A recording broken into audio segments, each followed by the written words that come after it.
Sejam bem-vindos ao nosso simpósio de aplicações operacionais em áreas de defesa do 2023. Meu nome é Andrés Oviedo e eu vou apresentar para vocês o artigo Gerenciamento Avançado de Baterias para Vans Militares, estimando com precisão o estado de carga e o estado de saúde em tempo real. Muito bem. Nessa apresentação vamos falar sobre o que é o conceito de uma Vant, os pequenos usos. Depois vamos ver como é feito a estimação de estados em baterias elétricas dentro dessa Vant. E também vamos ver, posteriormente, como será o aprimoramento dessa estimação, que é o grande objetivo desse artigo. Posteriormente vamos ver assim um exemplo de aplicação e finalmente faremos as conclusões. O que é uma Vant? Uma Vant basicamente é um veículo aéreo não tripulado, um tipo de drone, por assim falar. Seu principal uso radica em operações nas quais a intervenção humana não é prática ou não se considera completamente necessária. O uso das Vans está mudando a doutrina militar, especialmente na área de missões de reconhecimento, patrulha e inteligência. Dentro dos tipos de Vans usados existe a Vant de asa rotativa. Ela tem uma série de vantagens, como por exemplo, decolagem e pouso vertical. Elas são muito maniobráveis e podem ser mais baratas comparadas com uma Vant mais elaborada. O interessante para nosso caso é que essa Vant pode ser do tipo elétrico, pode ter um motor elétrico e pode usar bateria. E assim como qualquer sistema elétrico movido por bateria, a Vant precisa monitorar tanto o estado de carga como o estado de saúde da bateria. O estado de carga ele indica quanta energia restante tem dentro dessa bateria e o estado de saúde me indica em que momento eu devo trocar essa bateria. Como se fala aqui, é bem importante saber quanta autonomia resta na bateria. Para estimar os estados da bateria, tanto o estado de carga como o estado de saúde, se pode usar o filtro de carga estendido, cuja implementação pode se resumir em três grandes passos. Primeiro, a definição do modelo, na qual, no nosso caso, vai ser feita por circuito equivalente da bateria. Basicamente, aqui modelamos a bateria como um circuito elétrico composto de resistências e capacitores, que vão se comportar de forma similar como a bateria. Aqui podemos ver os equacionamentos no modelo de tempo discreto, no domínio das amostras, para esse circuito elétrico. Já com aqueles equacionamentos definidos no tempo discreto, eu reorganizo eles de uma forma no espaço de estado discreto, onde os estados são uma função não linear dos estados anteriores e a entrada anterior com a adição de um ruído. Então vamos ter aqui as equações de estado e as equações de saída. As equações de saída representam basicamente as equações que vão determinar as variáveis que eu vou medir fisicamente. Então, essa y aqui vai representar a tensão e a corrente em terminais. Depois vem a segunda etapa, que é a da inicialização. O que significa inicializar? É dar um valor inicial a todos os parâmetros do algoritmo. Especificamente falando também dos parâmetros do circuito equivalente. Pode ser as resistências, os capacitores e a característica de tensão de circuito aberto. Esses parâmetros iniciais podem ser determinados por ensaios de laboratório. Já com os parâmetros iniciais definidos, é simplesmente se aplicar o algoritmo do filtro de calma estendido. Basicamente, ele aplica essas equações e me fala em palavras mais simples que o estado atual ele depende do estado anterior mais uma correção que depende do ganho de calma na letra L e o erro de estimação. Que o erro de estimação seria as variáveis medidas menos as variáveis estimadas por meio dos equacionamentos dos espaços de estados. Então, com o estado de carga definido, eu consigo, aplicando essas três equações, estimar a capacidade atual da bateria e com essa capacidade atual, basicamente, eu calculo o estado de saúde da bateria. Nesse ponto é importante notar que a confiança da estimação depende dos parâmetros determinados do modelo, aquelas resistências e capacitâncias que a gente determinou anteriormente por ensaio de laboratório. Então, quanto maior precisão você tiver com a estimação do estado de carga, maior precisão você vai ter com a estimação do estado de saúde. Só que nesse ponto temos um pequeno problema. Com o avanço do tempo e o uso da bateria, inclusive em muitos casos com a temperatura ambiente, os parâmetros daquele circuito RCA, todas estas resistências e a relação de circuito aberto da bateria, elas variam, não são constantes. E isso vai diminuir bastante a precisão da nossa estimação do estado de carga. Mas poderíamos repetir periodicamente os ensaios de laboratório. Possível sim, mas não é prático. Para resolver esse problema e não precisar estar fazendo ensaios de laboratório continuamente, se cria um esquema de estimação conjunta tanto de parâmetros como de estados. A técnica selecionada é os mínimos quadrados recursivos com fator de esquecimento. Ele se integra dentro do processo de estimação de estados para corrigir os parâmetros ao longo do tempo.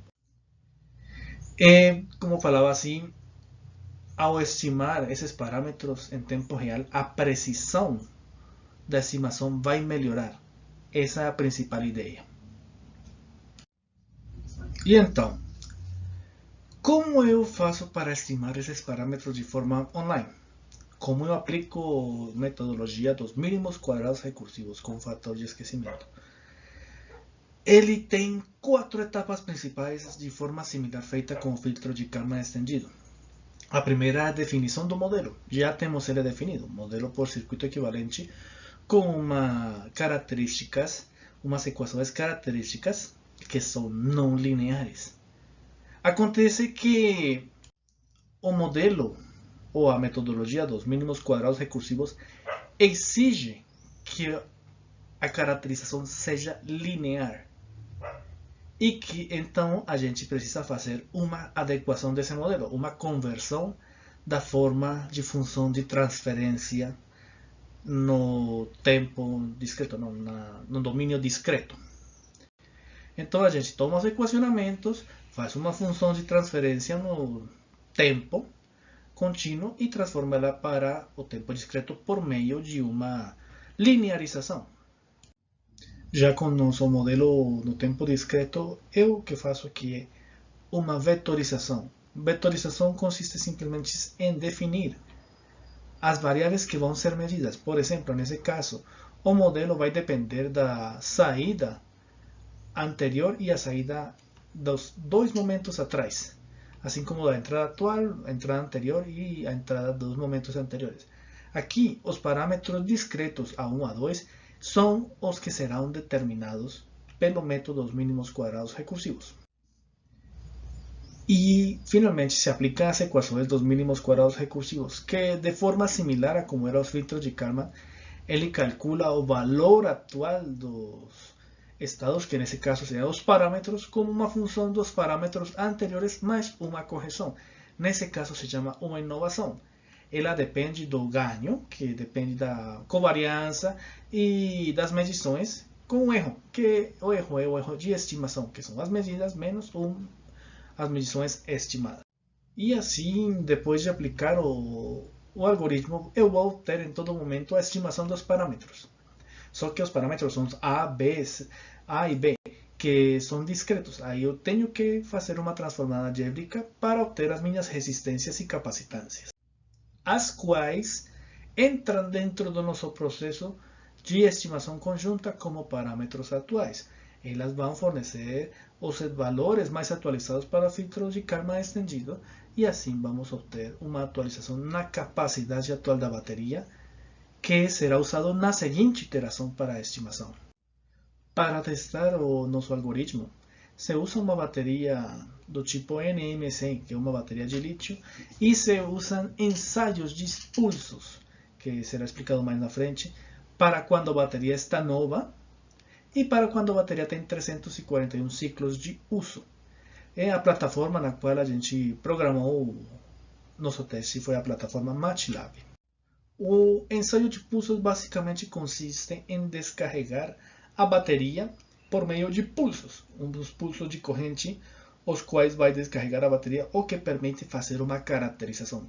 Por exemplo, nesse caso, com os pulsos, foi possível determinar a variação da resistência R0 em função do estado de carga, assim como a tensão de circuito aberto.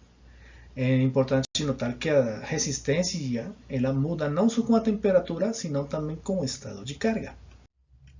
O algoritmo foi testado para a bateria nova, estimando os parâmetros. Por exemplo, esse gráfico mostra a resistência R0 estimada por meio dos mínimos quadrados recursivos. É importante notar que ela acompanha o valor do estimador offline, que é o mais preciso, o que mostra que o algoritmo de estimação de parâmetros funciona.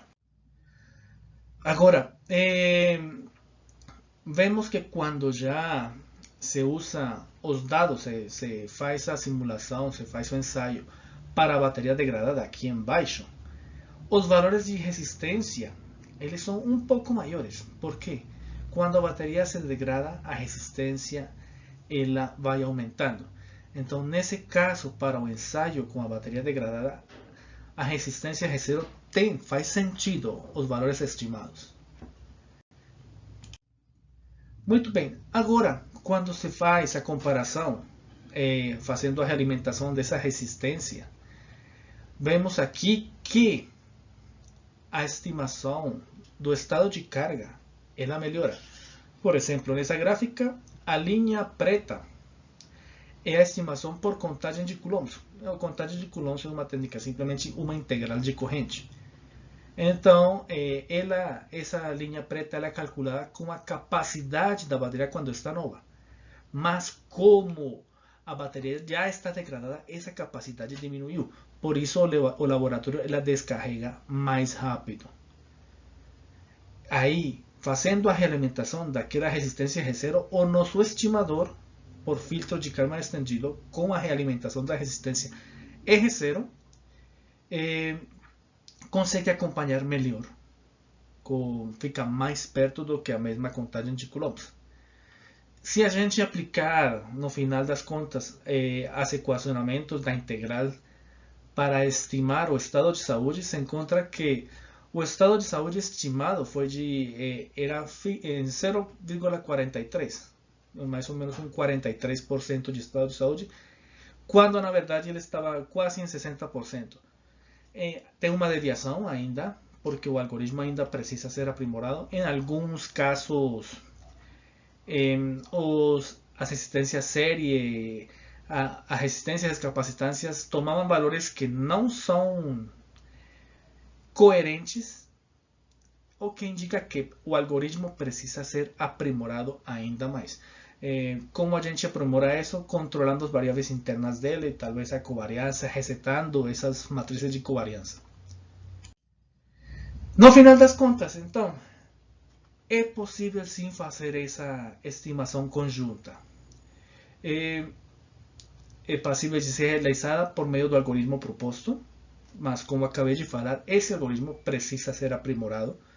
Em futuros trabalhos, esse algoritmo vai ser aprimorado para poder desenvolver o estudo. E outra coisa importante como conclusão é que o modelo escolhido pode trazer dificuldade pela complexidade algébrica do modelo da linearização.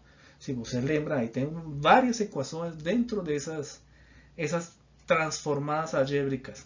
Quanto mais complexa matematicamente a transformação, mais complexo vai ser aplicar esse método. Muito obrigado pela sua participação e até mais.